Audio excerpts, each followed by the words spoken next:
శ్రీ గణేశాయ నమః. శ్రీ గురుభ్యో నమః. శ్రీ సరస్వత్యై నమః. రాష్ట్రీయ స్వయం సేవక్ సంఘ నిర్మాత పరమ పూజనీయ డాక్టర్ కేశవ్ బలీరామ్ హెడ్గేవార్ జీవనగాథ పెను తుఫాన్లో దీపస్తంభం 19వ భాగంనకు సర్వులకు సాదర స్వాగతం. అకోలాలోని జైలు అధికారి శ్రీ ఫోర్డ్ డాక్టర్జీకి ఇంతకు పూర్వమే తెలిసిన వ్యక్తి.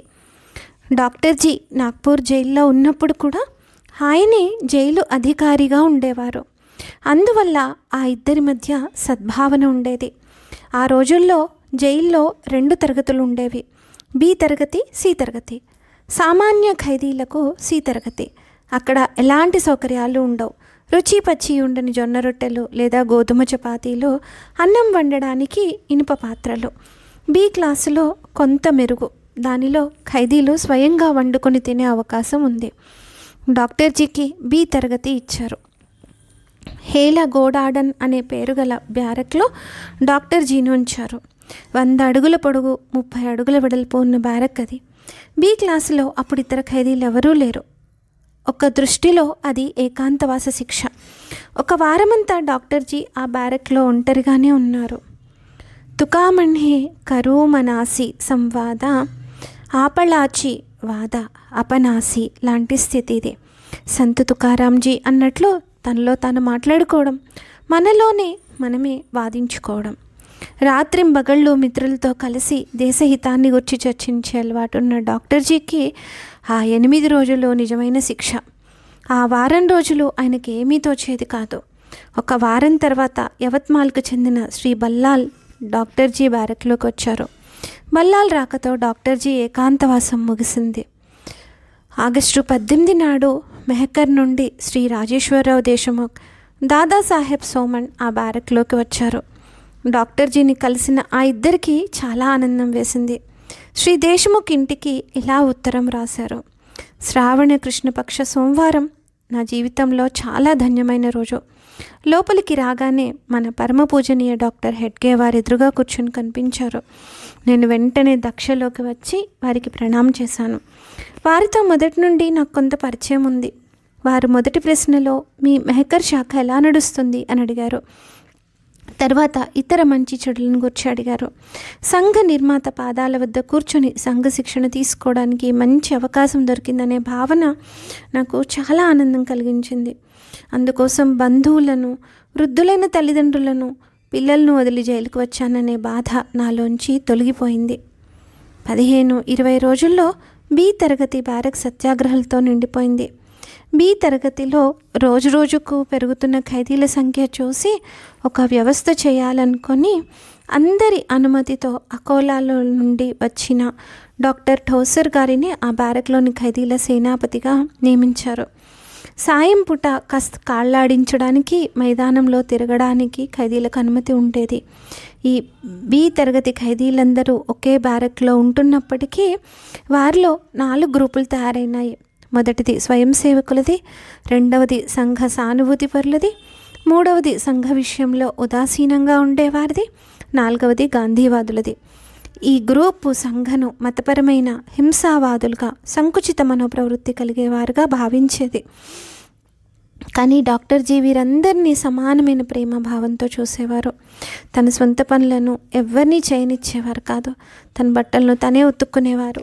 ఆరిన తర్వాత సరిగ్గా మడతలు పెట్టుకొని తన దిండు కింద వ్యవస్థితంగా పెట్టేవారు. ఎవరో ఒకసారి అడిగారు, బట్టలు దిండు క్రింద ఎందుకు పెడుతున్నారు అని. ప్రత్యేకంగా ఇస్త్రీ చేయని అవసరం లేకుండానే అది సహజంగానే ఇస్త్రీ అవుతుంది అన్నారు. ఒకసారి సి తరగతిలో ఉన్న అప్పాజీ జోషి గురించి చర్చ వచ్చింది. వారు కాంగ్రెస్ యందు ఎక్కువ నిష్ఠ కలిగిన కార్యకర్త. అందువలన తనను బి తరగతిలోనికి మార్చమని దరఖాస్తు పెట్టుకోవడం వారి అనుశాసనానికి వ్యతిరేకం. వారికి కలుగుతున్న కష్టం ఫోర్డుకు చూడశక్యమయ్యేది కాదు. ఫోర్డ్ అప్పాజీని అడిగారు, ఏం జోషి గారు, ఎలా ఉంది? బాగుంది. భోజనం దగ్గర కష్టమవుతున్నదా? ఇతరులకు ఏమవుతుందో అదే నాకు అవుతుంది అన్నారు అప్పాజీ. మీరు బి తరగతికి మార్చమని ఎందుకు దరఖాస్తు పెట్టుకోరు? అది మా అనుశాసనానికి వ్యతిరేకం. మీరు జైలుకు నాయకులుగా వచ్చారా లేక అనుయాయుడిగా వచ్చారా? అనుయాయుడుగానే. ఎవరికి? డాక్టర్ హెడ్గే వారికి. అయితే డాక్టర్జీ ఎలా చెప్తే అలా వింటారా? అవును, కానీ వారు నాకు అలాంటి దరఖాస్తు పెట్టమని చెప్పరని నా విశ్వాసం.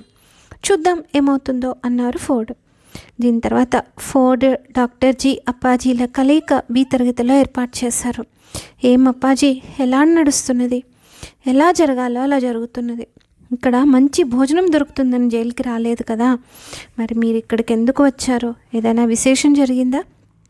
లేదండి, జైలర్ ఫోర్డ్ నా వెంటపడి బి తరగతిలో నన్ను చేర్చమని దరఖాస్తు చేయమని పోరు పెడుతున్నాడు. దానికోసమే వారు నన్ను మీ దగ్గరకు పంపారు. కొంతసేపు ఆలోచించి డాక్టర్జీ ఇలా అన్నారు. చూడండి అప్పాజీ, దరఖాస్తు ఇచ్చి బి తరగతి పొందడం ఏమంత కష్టమైంది కాదు. మనమేమీ గాంధీవాదులం కాదు, కానీ దానిలో ఒక ఇబ్బంది ఉంది. ఏమిటది? మీరు ప్రాంతీయ కాంగ్రెస్కు కార్యదర్శి. ఆ పదవికి శోభ తెచ్చే విధంగా వ్యవహరించండి. అందుకోసం ఈ విషయంలో మీరే నిర్ణయించుకోండి. మీరు ఏం నిర్ణయం తీసుకుంటారో అది నాకు చెప్పండి. దాన్నే మీకు చెప్పానని ఫోర్డ్కు చెప్తాను. ఏమన్నారు డాక్టర్జీ అని ఫోర్డ్ అప్పాజీని అడిగారు. వారు నిర్ణయాన్ని నా మీదనే వదిలేశారు. మరి మీరేమనుకున్నారు? దరఖాస్తు ఇవ్వకూడదని. ఫోర్డుకు అప్పాజీ పద్ధతి నచ్చలేదు. వారు అప్పాజీకి కఠోర పరిశ్రమ చేయాల్సిన పని ఇవ్వడం ప్రారంభించారు. అప్పాజీ వాటన్నిటినీ చేసేవారు. ఒకరోజు అధిక పరిశ్రమ వల్ల కళ్ళు తిరిగి పడిపోయారు. అయినా ఆయన తన పట్టుదల వదిలిపెట్టలేదు. చివరకు ఫోర్డుకు వీరి బాధ చూసి జాలి కలిగింది. తనే ఆయన బి తరగతికి పంపించారు. ఆ విషయమంతా డాక్టర్జీ విన్నారు.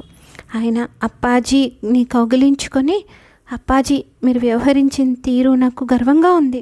ఒక నిజమైన స్వయం సేవకులా మీరు వ్యవహరించారు.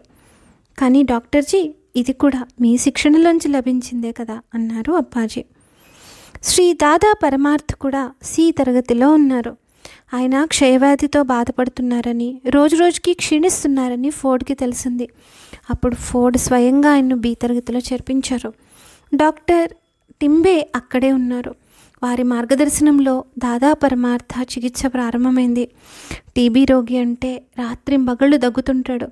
ఆ దగ్గు ఆ బ్యారెక్లో చాలామందికి ఇబ్బందికరంగా అనిపించింది. దాదాను హాస్పిటల్ వార్డులోకి పంపాలని తమలో తాము చర్చించుకోవడం ప్రారంభించారు. ఈ విషయం డాక్టర్జీకి తెలిసింది. అంటే నేను కూడా హాస్పిటల్ వార్డుకి వెళ్ళాలని మీకు అనిపిస్తుందా? అట్లా ఎవరంటారు?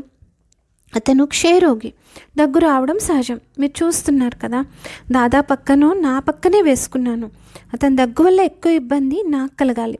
దాదా అందరినీ ఇబ్బంది పెట్టాలనే ఉద్దేశంతో దగ్గుతున్నాడా? సమయం ప్రకారం మందులు ఇవ్వడం కోసం డాక్టర్జీ దాదా పక్కనే ఉండి రాత్రిళ్ళు మేల్కొని ఉండవలసి వచ్చేది. డాక్టర్జీ ఎంతో సంతోషంగా ఆ పని చేసేవారు. తర్వాత సంఘానికి వచ్చిన డాక్టర్ సోమన్ అన్నారు, డాక్టర్జీ, ఎవరిని మనం మనవాడిగా భావిస్తామో వారి కొరకు ఏమేం చేయవలసి వస్తుందో మేము మీ దగ్గర నేర్చుకుంటున్నాము. మీరు దాదాకు చేస్తున్న శుశ్రూషను దేనితోనూ పోల్చలేము. మీరు చేస్తున్న ఈ సేవ చూస్తే దాదా మీకు మానసపుత్రుడు అనిపిస్తున్నది. సుమన్ గారు, ఇది సహజంగా మనిషికి అర్థం కావాలి.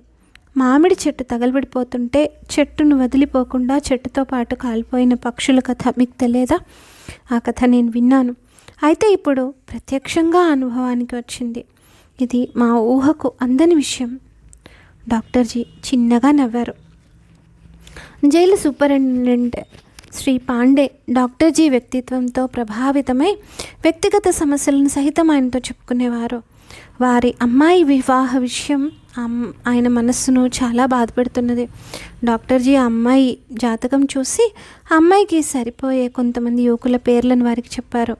అంతేకాదు, కారాగారం నుంచి విడుదలైన తర్వాత ఆ అమ్మాయి వివాహం కోసం చాలా ప్రయత్నం చేశారు.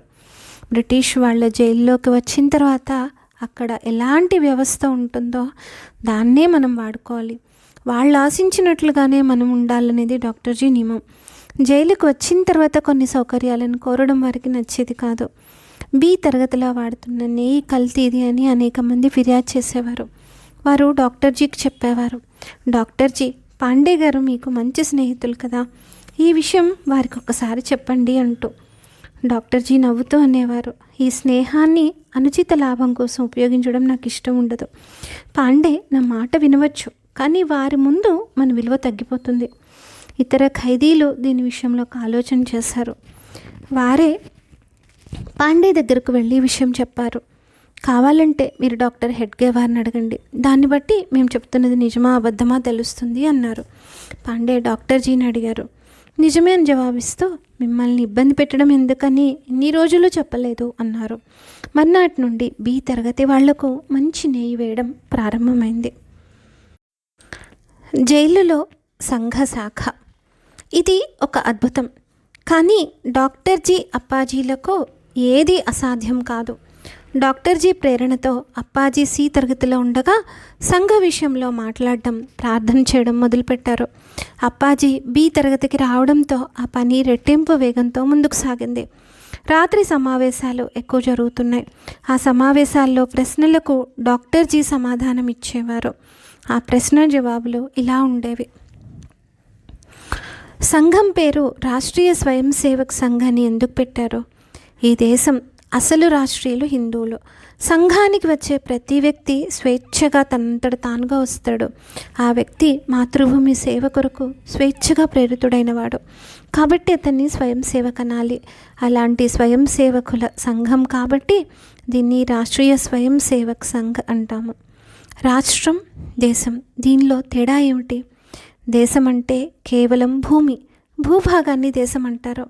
కానీ ఈ దేశం, దానిలో ఉండే ప్రజలు, వాళ్ళ సంస్కృతి, సభ్యత, ఆచారాలు, ఆలోచనలు ఇవన్నీ కలిపి రాష్ట్రం అవుతుంది. సంస్కారాల మహత్వం ఏమిటి? సంస్కారం అంటే ఏమిటి? మంచివి వినాలి, మంచివి చూడాలి, మంచిగా ప్రవర్తించాలి, మంచిగా జీవించాలి, మంచిగా చదవాలి, మంచిగా ఆలోచించాలి. ఇవి రోజు జరగాలి. కబీర్ యొక్క ఒక దోహా ఉంది. ఆవత్ జావత్ రసరీతే సిల్పర్ పడత నిసాన్. వస్తూ పోతూ ఉంటే దారిలో కాలి గుర్తులు ఏర్పడతాయి. రోజు మెత్తగా ఉన్న తాడుతో రుద్దితే బండరాళ్ల మీదైనా గీతలు పడతాయి.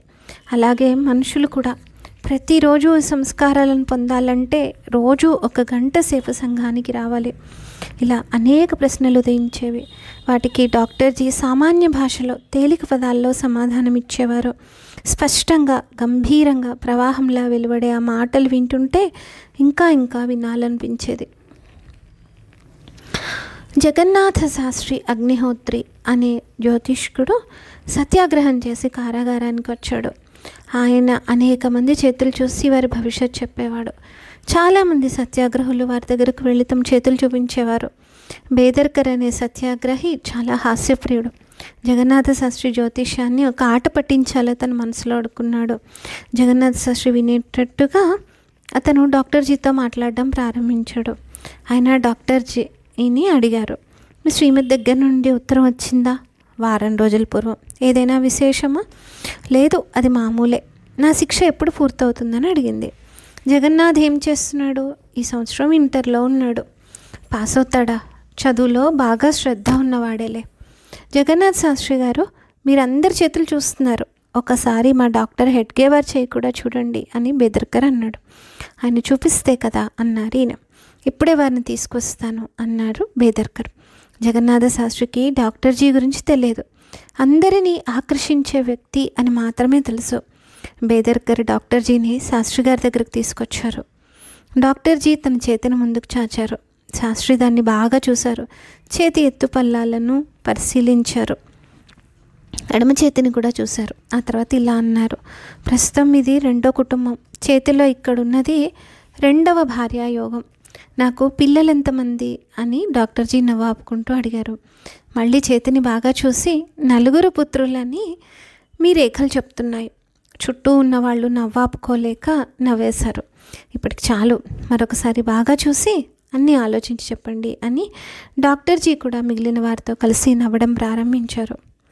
ఒకసారి బాగా తీవ్రంగా వాదోపవాదాలు జరుగుతున్నాయి.